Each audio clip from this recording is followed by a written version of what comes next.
Hello and welcome to the very first episode of Tridents and Tracers, yet another spin-off of Jedi Dropouts. I'm your host, Ryan Taylor, and before I get started, I should probably explain this show a little bit. Tridents and Tracers is a weekly podcast I'll be doing. Originally was going to be every Wednesday, it's now every Thursday, and I'm going to be reviewing a handful of brand new comics one day after they're released. Now, I was originally going to do this on Wednesdays because anyone who reads comics knows Wednesday is New Comic Day. But living in a town with no comic shop, trying to get my hands on the new comics, read them, review them, record the review, and release it all in the one day, it's a little difficult. So I moved it to Thursdays, one day after. Now, the title of the podcast, Tridents and Tracers, I feel like I need to explain because it's a little weird. But it represents two aspects of comics that I love. The first, Tridents, is a reference to Aquaman, of course, but that represents my love of a good underdog. I love a good underdog story, an underdog as in an independent comic publisher, or even just someone smaller like Image or Icon, IDW, someone who's not Marvel, DC, or even a brand new comic series or a new writer. I love an underdog story, and Aquaman is definitely one of those, as he's been mocked in the comic world for years. The second part of the title, Tracers, is a reference to a line in a Kevin Smith film, Chasing Amy, where someone refers to the art of inking a comic book as just tracing. Now, mostly I think it's a great movie. I love Kevin Smith, and I think it's a funny line, but also it represents my appreciation of the people behind the comics, the artists and writers who make these characters and stories that we love. Now, with that all behind us, let's get into the very first episode. On today's episode, I will be reviewing Batman issue 31, Angelic issue number 1, and Shirtless Bear Fighter issue 4. Let's start off with Batman, because that's someone we all know and love. Now, Batman 31, written by Tom King, and art is by Mikel Janin. I'm not sure if I'm pronouncing that right. Now, Tom King, let me just get this out of the way first, is someone who I didn't really know about, but apparently has been taking Marvel and DC Comics by storm. He has a series, a Vision standalone series from Marvel that has unbelievable reviews. I have not read it yet, and he got, I guess, stolen away by DC, and he's been writing Batman comics, and he has a new series, Mr. Miracle. But this Batman series he's doing for DC right now is one of the best Batman comics I have read in a long fucking time. This guy can fucking write a Batman comic. Now, the current arc I'm loving is called the War of Jokes and Riddles, and it is exactly what it sounds like. It is a war over Gotham between Joker and the Riddler, with basically every other DC villain kind of taking sides. And honestly, the point of the fight is that they're fighting for who gets to kill the Batman, which is pretty bold, Now, the whole story is being told as a flashback. Bruce Wayne is telling the story to Selina Kyle because the issue previous to this arc, he proposed to her, and which is interesting. I won't even get into that. I'm just going to touch on currently what they're doing here. Now, this issue is the second last in the current arc, the second last issue of the War of Jokes and Riddles. Previous to this, Batman had to choose a side, to try and put an end to all the death and destruction that's being done in Gotham. And he sides with the Riddler. And at first I wasn't sure why, but by the end of the issue it seems like it was all just a matter of Batman playing the long con. Now, one thing I love about because he fucks with them and gets exactly what he wants. At the beginning of the issue, he wants to try and get in a room alone with the Riddler and the Joker, but even the Riddler says no, that's not gonna happen. I know better than that. But the way the way he does this is fantastic, because through not just this arc, but through the entire 31 issues so far, Kite Man has shown up on and off as sort of a joke, like a comic relief, where he comes in for half a second, gets his ass kicked, and says, "Kite Man, hell yeah!" And I mean, they've done a couple of issues that show his backstory and how he's this tragic, just unfortunate character with a terrible past. But this issue pays off because Kite Man fucks over the Riddler by helping Batman.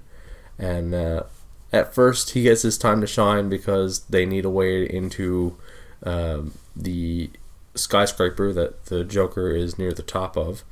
And can't come through the top because it's traps, can't come through the bottom, it's traps. They had to come in through a window, and how are they going to do that? Kites, of course. So I mean, you've even got Killer Croc on a one of these, basically like an oversized kite. But yeah, he traps, he rigs the kites to propel everyone but himself, Batman, and Riddler back out of the building, leaving just Kite Man, Riddler, Batman, and Joker in a standoff. And I mean, Kite Man gets knocked out by Riddler within seconds, but you know, he had his moment, he had his time to shine. And it's going to be interesting to see where they clue this up. But one thing I have to say, the very opening of the comic is the Joker, I guess, interrogating one of his henchmen, and it is fucking amazing. It's one of the coolest openings to a comic I've ever seen. It's the Joker telling this guy a joke, I guess. He has this guy tied up, and he is threatening him. The guy is sweating bullets and in tears, and he keeps saying things like, "Will you remember my name a year from now? Will you remember my name a month from now? A week from now?" You know, he says that over and over. And the guy says, yes, of course, yes, of course. And then he says, "Knock, knock." And the guy says, "Who's there?" And the Joker loses his shit and said, "I thought you said you'd remember my name." And then takes out a knife and, you know, cuts to it. But it's a very fucking intense opening. Holy shit. It's a great Batman comic. Anyone who's into Batman, which is pretty much most people, fucking read this book. Not just this issue, but start from the beginning with Tom King's Batman. I really fucking recommend this shit. Okay, I'm gonna move on to the next comic. And this one is something I've been waiting for a couple months now. I saw an ad for this, Angelic #1. I saw an ad for this when they first announced it from Image Comics a while back. I'm not sure exactly. It could have been a month, could have been 2. I don't know. But the just the artwork alone in the announcement, with like robot dolphins and fucking flying monkeys and these bright poppy colors, it just looked so intriguing. And I'm trying to remember now. Let me see. I'm gonna get this up real quick. The okay, this is what, when they announced it, this is what they said. New ongoing series premiere, Winged Monkeys, Techno Dolphins, Quantum Alley Cats. Humanity is long gone, its memory lingers only as misunderstood rituals among mankind's leftovers, the genetically modified animals they used and abused for eons. But for one young flying monkey, Cora, the routines are unbearable. All she wants is to explore. Instead, she's expected to settle down, to become a mother, to lose her wings. I'm not sure if that was all in the announcement, but it's such a cool book. I'm very intrigued by the whole thing, and I just want to see where it's gonna go, you know. And so yeah, you're introduced to Cora, and she's a flying monkey, of course. She lives among a group of other flying monkeys. For some reason, some of them don't know how to talk, don't have wings. It's a post-apocalyptic world. It's really hard to explain, but you have flying robot dolphins, winged monkeys, and they live in the monkeys live in this sort of heavily religious society, based around a patriarchy, and they have all these rituals and deities that they pray to, and she wants out, the main character Cora.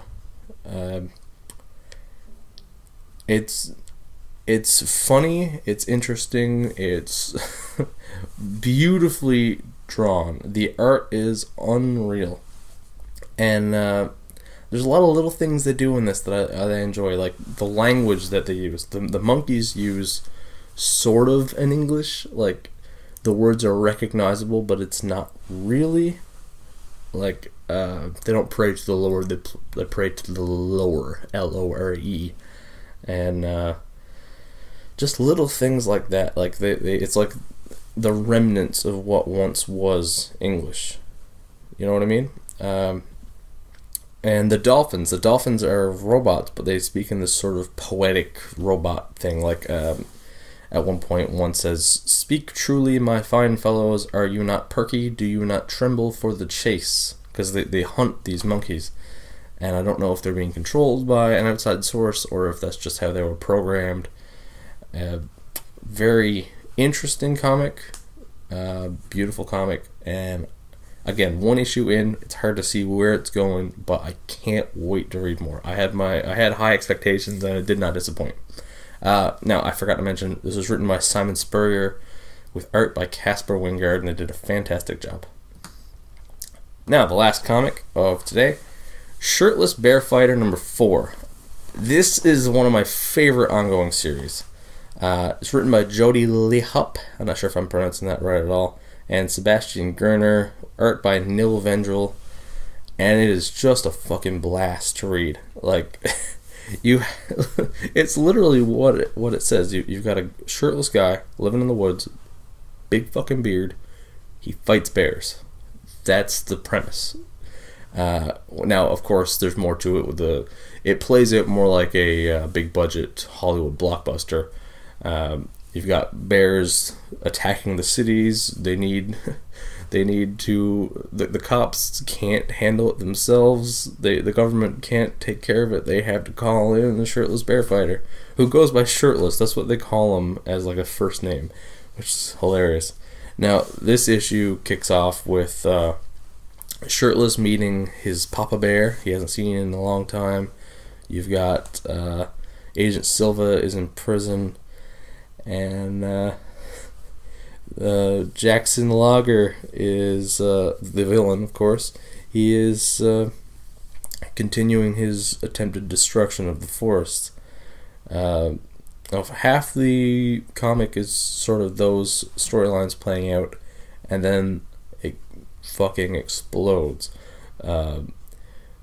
Jackson's army of loggers descends on the forest, and there's a shirtless bear fighter, Papa Bear team up fight against them.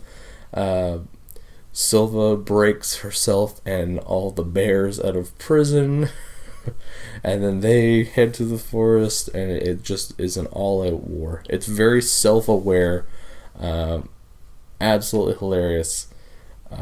The whole thing is just like, it's so fantastically written. Uh, I can't recommend it enough. It is one of the most fun comics I've read in a very long time. Now this issue ends with the tragic death of Papa Bear, who again was introduced in this issue. So he wasn't around for very long, but it's a pretty touching death, I gotta say. Now, overall, I do recommend them all. I think Batman 31 is probably what I would recommend the most, because Batman is a little more accessible in terms of, in terms of, everyone knows Batman, and you have to be into some weirder shit to be reading Angelic or Shirtless Bear Fighter, but I do recommend them all. If comics are your thing, then you'll be more likely to read those other ones. If not, that's, why are you why are you listening to a podcast about comic reviews if that's the case?